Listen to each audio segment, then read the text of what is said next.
Welcome back to Merciful Revenge. I am so glad you are here with me today. If you are new, make sure to subscribe and hit that notification bell because the stories I share here are not just stories. They are real experiences of women who stood up, fought back, and reclaimed their power. Today's story is one that left me speechless, and I think it will do the same for you. It is called My Mom Tried to Control Everything until one call at my grandparents' old house changed her fate. Now let me take you into this story. A year after my grandparents passed away, I inherited their old house. My mother fought me on the renovation from day one. She begged me not to touch the bedroom walls. She called it sacred space. She said I was disrespecting their memory.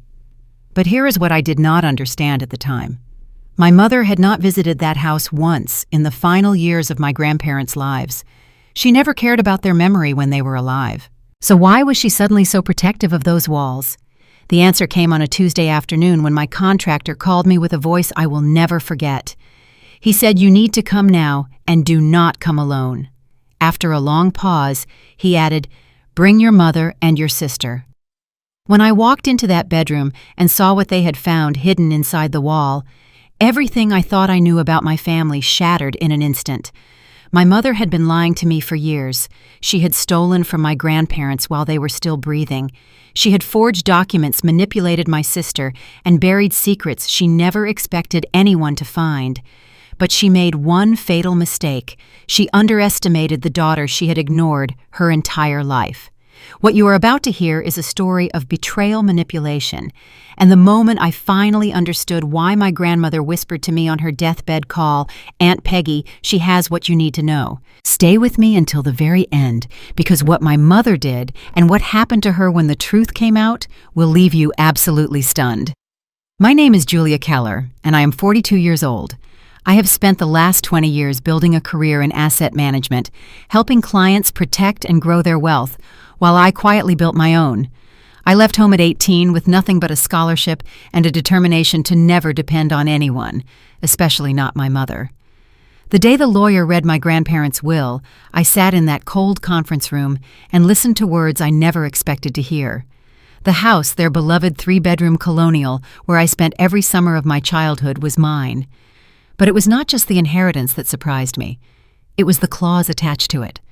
The will stated clearly that Julia Keller has full authority over this property without requiring consent from any family member. I remember looking up from the document and seeing my mother's face across the table. Dorothy's jaw was tight, her eyes sharp with something I could not quite name. Anger, yes, but something else too. Something that looked almost like fear. At the time, I assumed she was upset about being excluded from decisions. My mother had always needed to control everything and everyone around her. But now looking back, I realized she was not angry about losing control of the house. She was terrified of what I might find inside it.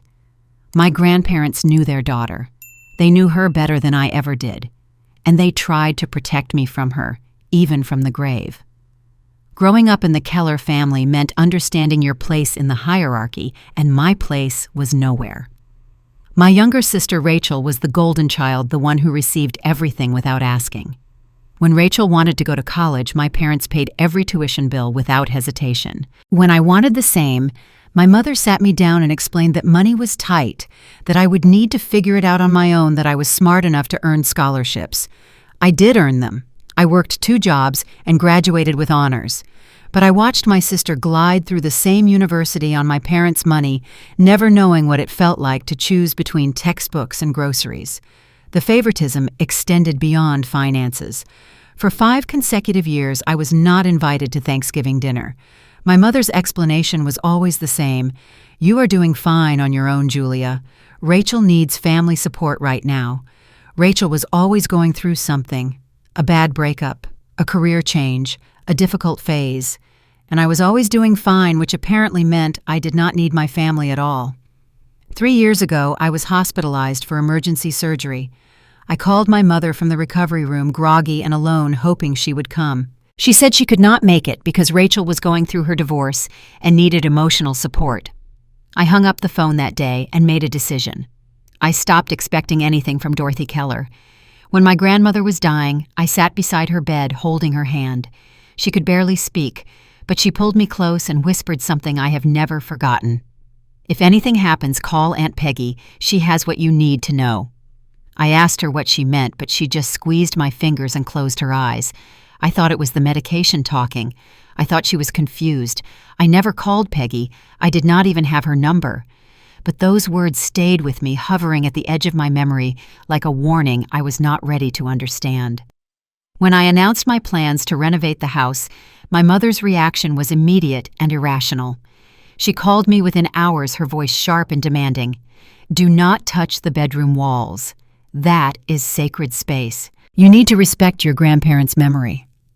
I almost laughed.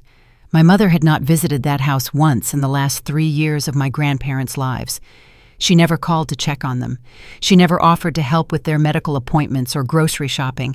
I did all of that alone. And now she was lecturing me about respecting their memory. Something was wrong. I could feel it. That night my phone buzzed with a text from an unknown number. The message was only 8 words, but they changed everything. "Do not trust your mother. Call me. Peggy." I stared at that text message for a long time. The screen glowed in the darkness of my bedroom, those 8 words burning into my mind. "Do not trust your mother. Call me. Peggy." My grandmother's sister. The woman I had not spoken to in over a decade had somehow gotten my phone number and reached out with a warning I did not fully understand. But I understood enough to know that something was very wrong. The next morning I called the number. It rang 4 times before a voice answered, older and slower than I remembered, but sharp beneath the weariness. Peggy did not waste time with pleasantries. She asked if I was alone, and when I confirmed I was, she let out a long breath. "Julia, there are things your mother has done that you do not know about, things she has hidden from everyone for years." I asked her what she meant, my heart beating faster with every word, but Peggy would not give me details. Not yet. She said she could not explain everything over the phone, that it was too complicated and too important to risk being overheard or misunderstood. "You need to find it yourself first," she said. "Then I will tell you everything.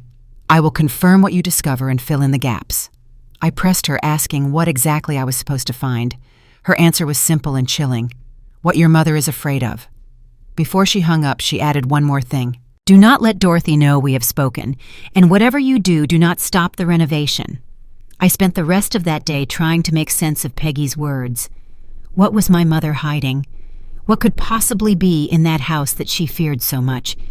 The answers would come sooner than I expected, but not before Dorothy made her move. She showed up at the house 2 days later, uninvited and unannounced. I was in the kitchen reviewing contractor quotes when I heard her car pull into the driveway.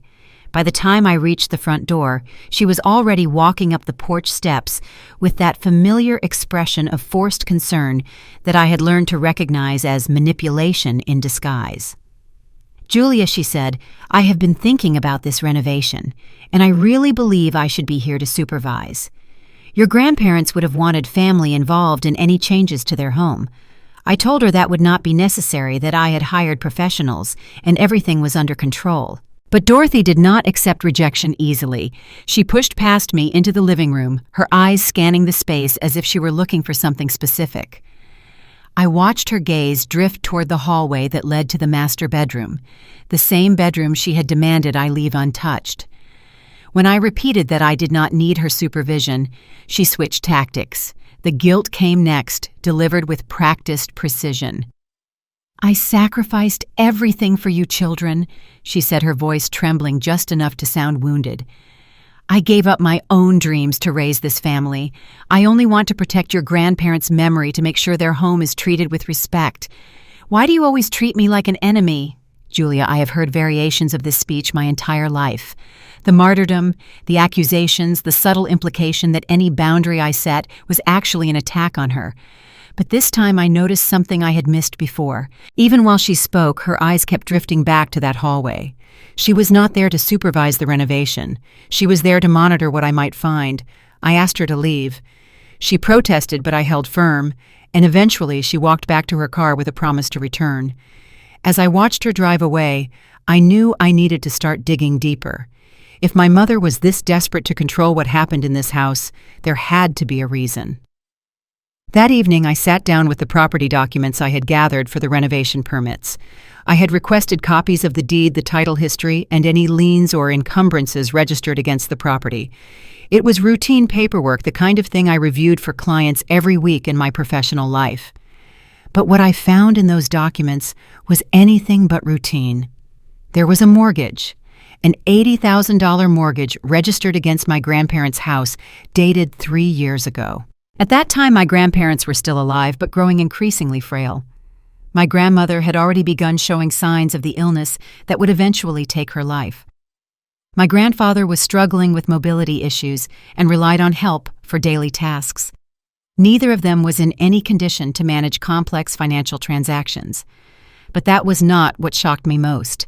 The borrower listed on the mortgage was not my grandmother or grandfather. It was Rachel. My sister, who had never owned this property, had somehow secured an $80,000 loan against a house that did not belong to her. I read the document 3 times, certain I must be misunderstanding something. But the words did not change. Rachel Keller, $80,000. My grandparents' address. I called Rachel immediately. When she answered, I did not bother with small talk.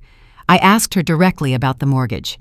There was silence on the other end of the line, the kind of silence that tells you someone is deciding whether to lie or confess. She chose denial first. I do not know what you are talking about, she said. What mortgage? I read her the details from the document. The amount, the date, her name listed as the borrower. The silence stretched longer this time, and when she finally spoke again, her voice had changed. It was smaller, shakier, stripped of the confidence she usually projected. She told me she had needed money for her divorce. Lawyers were expensive, and she was trying to get out of a bad marriage as quickly as possible. She did not have savings, did not have income, did not have options. So she went to our mother for help. Dorothy told her not to worry, that she would take care of everything. And then Dorothy explained that their grandparents were planning to leave the house to Rachel anyway, so it made perfect sense to borrow against her future inheritance now. Mom arranged everything Rachel said. She handled the paperwork, talked to the bank, got the signatures.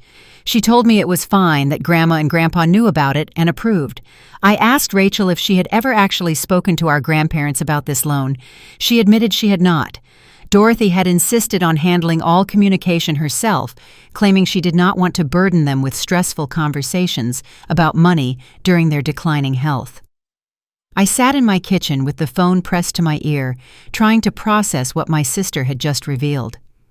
Dorothy had lied to Rachel about the will, convincing her the house was already promised to her, when the truth was the exact opposite. My grandparents had specifically written their will to ensure I had sole authority over the property, cutting Dorothy out of any decisions. And while they were still alive, while they were frail and trusting, Dorothy had used their home as collateral for a loan that benefited her favorite daughter. But how had she managed to secure a mortgage on a property neither she nor Rachel owned? Before I could ask that question, Rachel spoke again, her voice barely above a whisper. Julia, there is something else. Mom told me this house was not the only property Grandma and Grandpa owned. She said there was land too, 3 acres of commercial land somewhere outside the city. But she told me it was sold years ago to pay for their medical bills. 3 acres of commercial land. I could not stop thinking about Rachel's words long after we ended the call. If my grandparents had owned valuable property beyond this house, I would have known about it. I was the one who helped them organize their finances in their final years. I was the one who drove them to appointments and sorted through their mail. But I had never seen any documents referencing commercial land, never heard them mention it, never found any property tax statements or ownership records. Either Rachel was mistaken, or someone had gone to great lengths to keep this information hidden from me. The next morning, I did what I do best. I investigated. 20 years in asset management had taught me how to trace money, uncover hidden holdings, and find records that people assumed were buried. I started with the county property records database, searching for any parcels registered under my grandparents' names. It took less than an hour to find what I was looking for, and what I discovered made my hands shake. 3 years ago, a 3-acre commercial property on the eastern edge of the county had been sold. The assessed value at the time of sale was $400,000. The buyer was a development company I did not recognize, but it was the seller's information that stopped me cold. The property had been sold by Dorothy Keller acting as attorney-in-fact for my grandmother. My mother had sold $400,000 worth of land that belonged to my grandparents using power of attorney to authorize the transaction. I searched for records of where that money had gone. There should have been deposits into my grandparents' accounts, payments to medical facilities, invoices from care providers. But I found nothing. The $400,000 had simply vanished. No trace of it appeared in any account connected to my grandparents' names. No payments to the nursing services they occasionally used. No deposits into the joint checking account I had helped them manage. The money had disappeared as if it never existed. I sat back in my chair and tried to steady my breathing. My mother had not just lied about the land being sold for medical bills. She had stolen $400,000 from her own parents while they were still alive, while they were frail and trusting and dependent on the family members who should have protected them, and she had done it using legal authority they had given her in good faith. My phone rang. The number on the screen belonged to Thomas Reed, the contractor I had hired for the renovation. I answered, expecting a question about permits or materials. Instead, his voice was serious and careful. "Ms. Keller," he said, "we opened the bedroom wall like you requested. We found something you need to see. There is a small safe built into the wall behind the plaster. It looks like it has been there for decades." I asked him if he had opened it. He said no, he had stopped work as soon as they discovered it. He thought I should be there before anyone touched anything. I told him I was on my way. The drive to my grandparents' house took 20 minutes, but it felt like hours. My mind raced through possibilities, trying to imagine what could be important enough to hide inside a wall. When I arrived, Thomas met me at the front door. He was a quiet man in his mid-50s, practical and professional, not the type to exaggerate or create drama.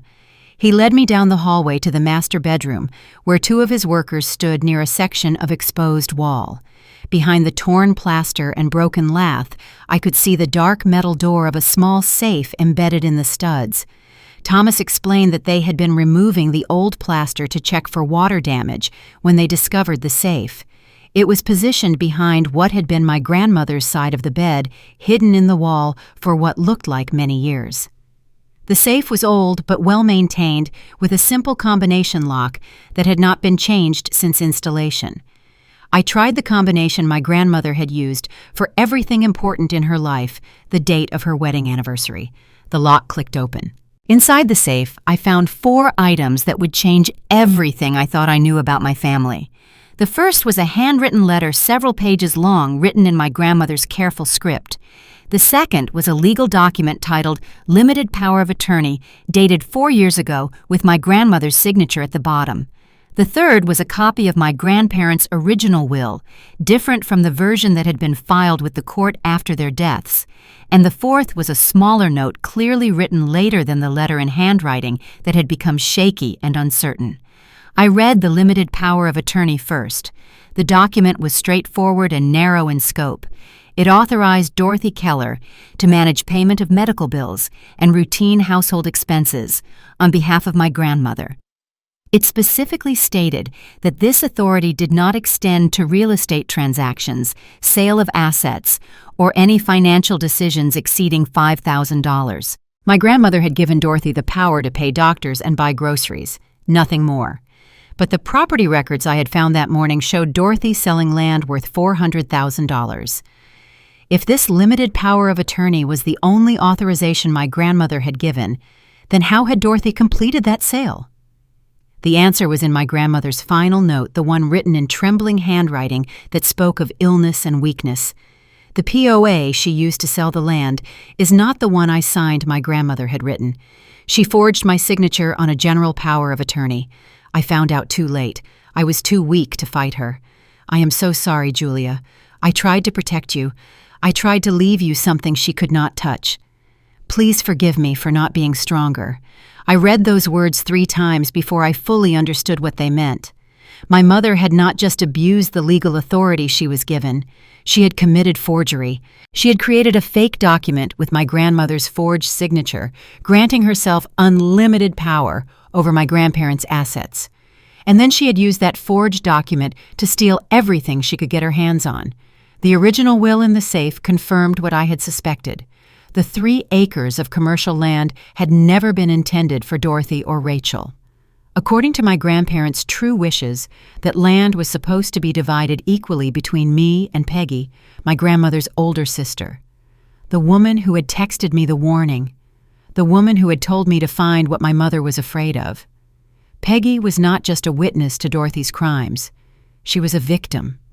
My mother had stolen from both of us, forging documents to sell property that was never hers to sell, taking $400,000 that should have gone to her own daughter and her mother's elderly sister.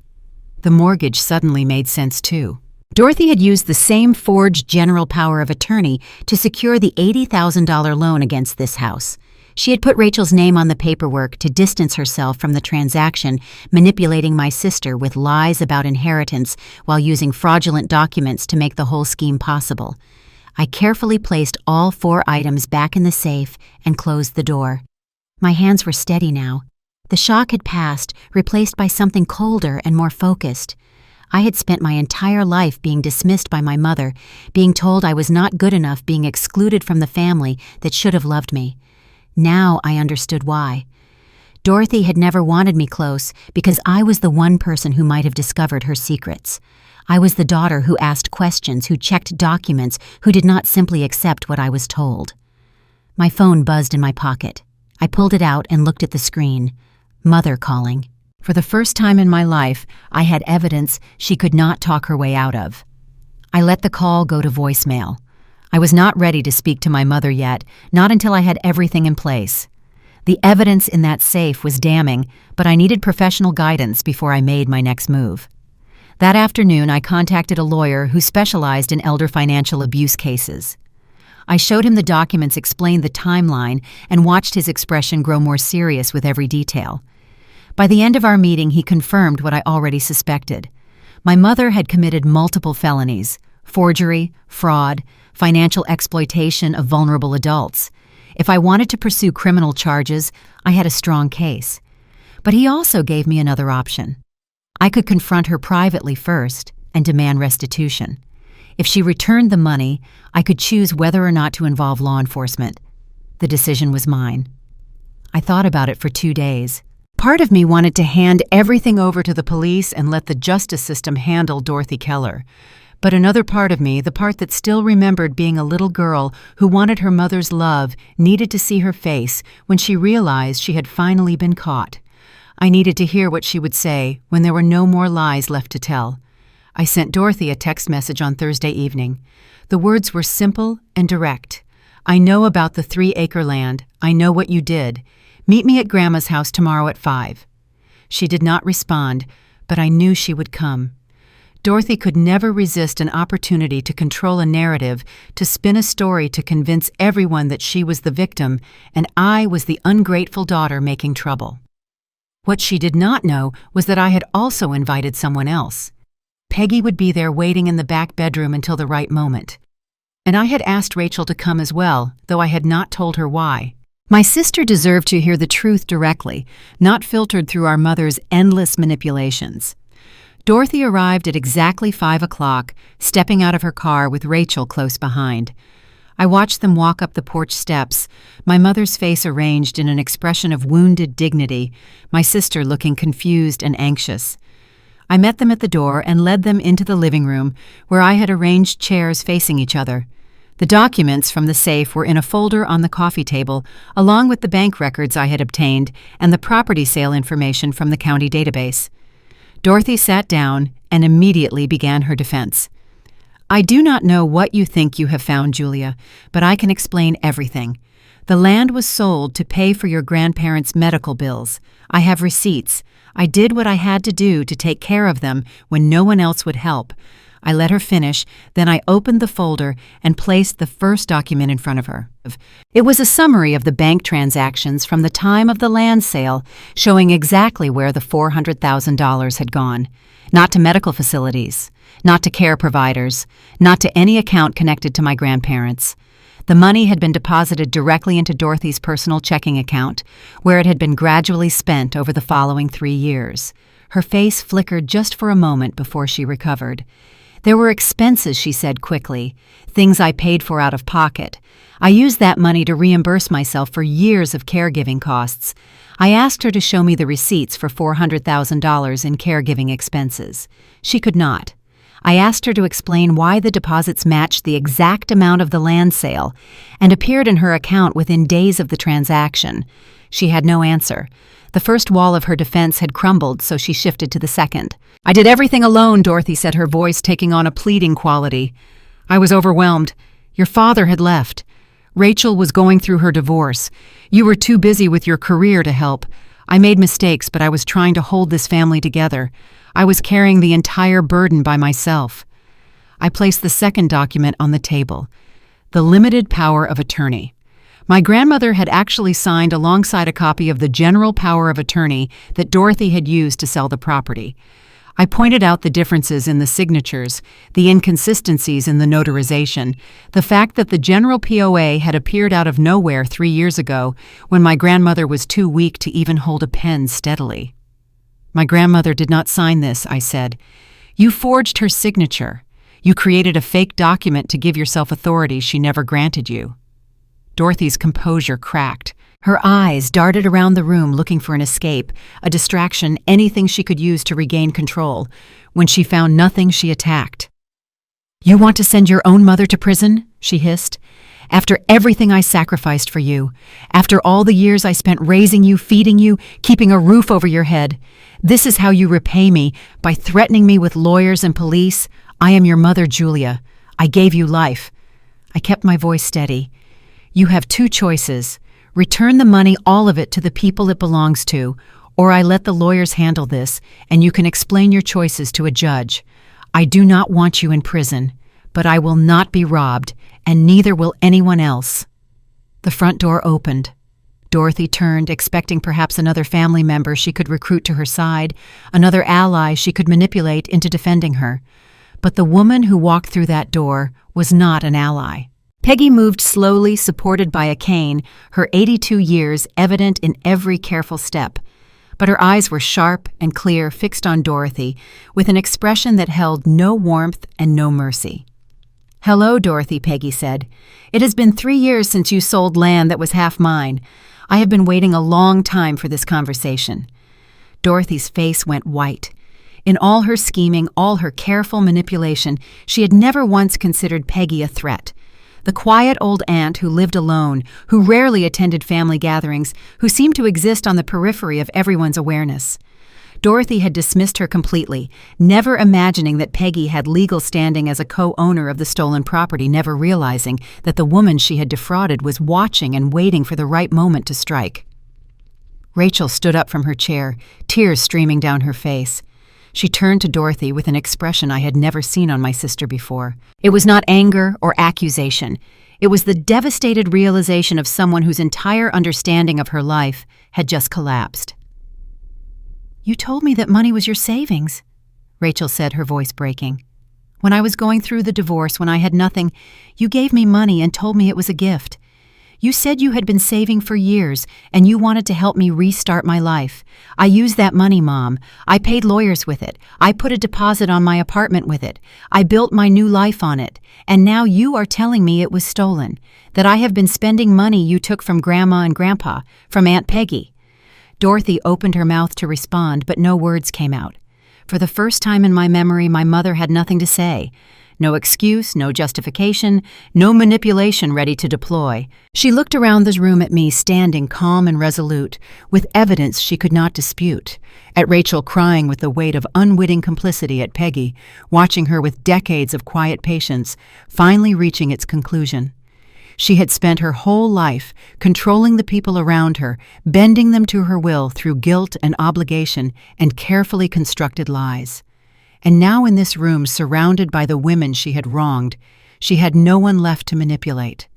3 months have passed since that afternoon in my grandparents' living room. 3 months since I watched my mother's carefully constructed world collapse around her. 3 months of lawyers' negotiations and difficult conversations that have reshaped everything I thought I knew about my family. The legal proceedings moved faster than I expected. My attorney explained that cases involving clear evidence of forgery and elder financial abuse often do, especially when the accused party has no viable defense. Dorothy was given a choice by the district attorney's office. She could face criminal prosecution, which would almost certainly result in conviction and prison time given the documentation I had provided. Or she could agree to full restitution and accept a plea arrangement that would keep her out of jail but leave a permanent record of her crimes. She chose restitution. I do not know if it was fear of prison or the final remnants of her pride that made her prefer financial ruin to incarceration. Perhaps she convinced herself that losing money was somehow less shameful than wearing an orange jumpsuit. But the result was the same either way. To repay the $400,000 she had stolen from the land sale, plus the $80,000 mortgage she had fraudulently arranged, Dorothy had to sell her own home, the house she had lived in for 30 years, the house where she had raised Rachel and me, the house she had always treated as a symbol of her status and success. It sold in 6 weeks, and every penny of the proceeds went toward her debt. Peggy received her share first. $200,000, half of what the land had been worth, deposited into her account with interest calculated from the date of the illegal sale. She called me the day the transfer cleared, her voice thick with emotion. She said she had never expected to see that money had assumed Dorothy would somehow escape consequences the way she always had. She told me my grandmother would have been proud of what I had done. I cried after we hung up, not from sadness, but from the overwhelming relief of knowing that at least one wrong had been made right. My share went into a separate account that I have not touched. I am still deciding what to do with it, though I have some ideas that I will explain shortly. The $80,000 mortgage was a more complicated matter. Rachel's name was on those documents, even though she had been manipulated into signing them. Legally, she bore responsibility for that debt. My attorney advised me that I could pursue her for repayment, and part of me wanted to. She had benefited from our mother's crimes, even if unknowingly. She had built her post-divorce life on stolen money, while I struggled through those same years with nothing but my own earnings. But when I sat down with Rachel to discuss the situation, I saw something in her face that I had never seen before. Shame. Real, deep, unperformable shame. She told me she had not slept properly since the confrontation, that she kept thinking about every dollar she had spent and wondering whose suffering had paid for it.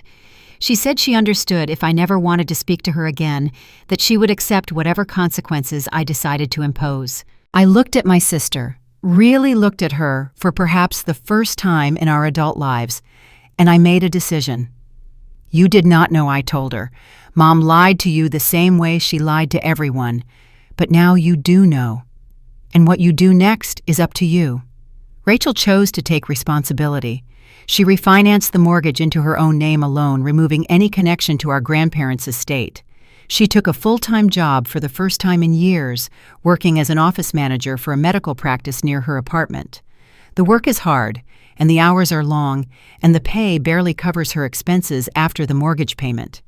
But she shows up every day. She is learning what it means to build something without a safety net, without someone else's money cushioning every fall. Our relationship is not healed. I do not know if it ever will be completely, but it is not destroyed either. We talk occasionally carefully, like two people learning a new language together. There is hope in that, even if reconciliation is still far away. Dorothy moved into a rental apartment on the other side of the city. I have not seen her since the day she signed the restitution agreement. I hear things through the family network that still exists, despite everything. Her reputation in the extended family has crumbled completely. Aunts and uncles and cousins who once admired her dedication and sacrifices now whisper about fraud and forgery. The women's group at her church asked her to step down from the committee she had chaired for a decade. Old friends have stopped calling. At 68 years old, she must rebuild her entire social world from scratch, surrounded by the knowledge that everyone knows exactly who she really is. I do not feel joy at her suffering. But I do not feel guilt either. These consequences flowed directly from her own choices, her own crimes, her own decades of manipulation and theft. I did not destroy her life. I simply refused to let her destroy mine. The house is finished now. Thomas and his crew completed the renovation, beautifully transforming my grandparents' tired colonial into something warm and welcoming and full of light. But I'm not living there. Instead, I have turned it into something I believe my grandmother would have loved. The Julia Whitmore Foundation, named for my grandmother, opened its doors 2 months ago. It is a nonprofit organization dedicated to helping elderly victims of financial abuse, providing legal resources, counseling services, and advocacy for people who have been exploited by the family members they trusted. We operate out of my grandparents' house, the same rooms where Dorothy once schemed and stole, now filled with volunteers and caseworkers helping other families avoid the same fate. On the wall of the main office, I hung my grandmother's photograph. Beneath it is a small plaque with words I wrote myself. For those who were silenced, we speak. Every time I walk past that image, I think about the letter she left in the safe, the apology she wrote for not being strong enough to fight back. She was wrong about that. She was strong enough to hide the evidence to protect the truth until someone could find it to reach out from beyond death and make sure justice would eventually be done. Her strength just looked different from mine. My father called last month, Daniel Keller, the man who had divorced my mother 15 years ago and then vanished from my life almost completely. He had heard what happened through mutual acquaintances and he wanted to talk. I almost declined. 15 years of silence, 15 years of birthdays and holidays and ordinary Tuesdays when a phone call would have meant everything. And now he wanted to reconnect because my story had become interesting enough to warrant his attention. But I agreed to coffee. We met at a quiet cafe near my office, 2 strangers who shared DNA and little else. He apologized for leaving, for not fighting harder to stay in my life, for choosing the path of least resistance, when resistance was exactly what I needed from him. I listened without interrupting. When he finished, I told him the truth. You were not there for 15 years. You cannot fix that. Those years are gone, and no amount of apology will bring them back. But you can be here now. You can choose differently going forward. Whether that matters to me, whether I want you in my life, I have not decided yet. But the door is not locked. He nodded, and I saw tears in his eyes, and I felt something shift inside me. Not forgiveness, not yet, but the possibility of it, the willingness to leave space for something new to grow. I am 42 years old. I spent most of my life believing I was invisible, believing my family did not value me, believing I had to earn love that should have been given freely. But I understand now that their failure to see me was never a reflection of my worth. It was a reflection of their limitations. My grandmother saw me, Peggy saw me, and most importantly, I finally see myself. The moment I stopped asking for permission was the moment my life finally became my own. And now I was helping other women find that moment too. What a powerful story. Julia spent her entire life being overlooked, dismissed, and made to feel like she did not matter. But she never stopped being who she was. She built her own success, quietly kept her dignity intact, and when the truth finally revealed itself, she was ready. That is the lesson I want you to take from this story. You do not have to fight every battle in the moment. Sometimes the strongest thing you can do is wait, watch, and prepare yourself for the day when everything comes to light. If you are in a situation where someone in your family is controlling, manipulating, or taking advantage of you, or someone you love, please hear me when I say this. Document everything. Keep records. Save texts and emails. Write down dates and conversations. You may not need that evidence today, but one day it could change everything. And if you suspect that an elderly parent or grandparent is being financially exploited, do not stay silent. Contact an elder law attorney. Reach out to Adult Protective Services. These crimes are more common than people realize, and they thrive in silence. But here is what I do not want you to do. Do not let bitterness consume you. Julia did not destroy her mother out of revenge. She simply refused to be a victim any longer. She set boundaries, demanded accountability, and then turned her pain into purpose by helping others. That is true strength. That is what healing looks like. Thank you so much for staying with me until the end. If this story touched your heart, please leave a comment below and share your thoughts. Have you ever had to stand up to someone in your own family? I would love to hear your story. Make sure to subscribe and hit that notification bell so you never miss another story. Until next time, take care of yourself, protect the people you love, and remember that your voice matters more than you know.